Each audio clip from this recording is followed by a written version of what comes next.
ఢిల్లీ అంతా కూడా మరోసారి పోలీసుల వలయంలోకి వెళ్ళిపోయింది. పోలీసులందరూ కూడా అలర్ట్ అయినటువంటి పరిస్థితి కనబడుతోంది. ముఖ్యంగా ఢిల్లీ పోలీస్ కమిషనర్ సంజయ్ అరోరా గాజీపూర్ సరిహద్దుల వద్దకు వెళ్ళి అక్కడ ఉన్నటువంటి పరిస్థితిని అంతా కూడా చక్కదిద్దినటువంటి పరిస్థితి కనబడుతోంది. ముఖ్యంగా పోలీసుల పహారా అక్కడ ఎక్కువ ఏర్పాటు చేసినటువంటి పరిస్థితి కనబడుతోంది.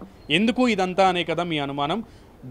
అంటే ఒక 2-3 సంవత్సరాలు వెనక్కి వెళ్తే కేంద్ర ప్రభుత్వం రైతు చట్టాలను తీసుకొచ్చింది. అప్పట్లో అది పెద్ద సంచలనం అనే చెప్పాలి.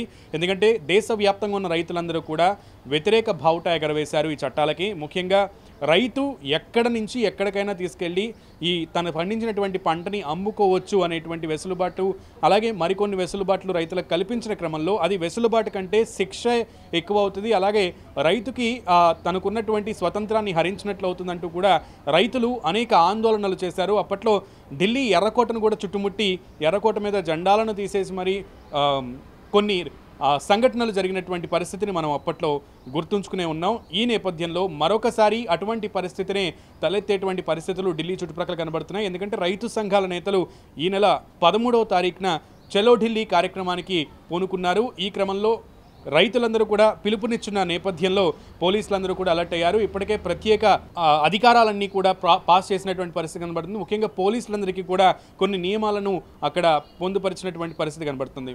ముఖ్యంగా 11వ తారీఖు నుంచే పోలీస్ అడ్వైజరీని జారీ చేసినటువంటి పరిస్థితి కనబడుతోంది. ఢిల్లీలో మరొకసారి రైతులందరూ కూడా ఢిల్లీని చుట్టుముట్టేటువంటి పరిస్థితుల్లో కేంద్ర ప్రభుత్వానికి వ్యతిరేకంగా రేపు లోక్సభ ఎన్నికలు రానున్న నేపథ్యంలో కేంద్ర ప్రభుత్వానికి వ్యతిరేకంగా నిరసనలను మిన్నంటించాలి. ఈ క్రమంలోనే తమకు కావాల్సినటువంటి చట్టాలని రూపొందించుకోవాలని రైతు సంఘాల నేతలు భావిస్తున్నటువంటి క్రమంలో రైతులు గనక ఈ కార్యక్రమాన్ని కనుక ఢిల్లీలో చేస్తే గనక కేంద్ర ప్రభుత్వానికి అలాగే శాంతి భద్రతలకి విఘాతం కలిగేటువంటి ఆస్కారం ఎక్కువగా ఉన్న నేపథ్యంలో పోలీసులందరూ కూడా కేంద్ర ప్రభుత్వం అలర్ట్ చేసిన పోలీసులందరినీ ఈ క్రమంలోనే ఢిల్లీ అంతా కూడా పోలీసుల వలయంలోకి వెళ్ళిపోయింది.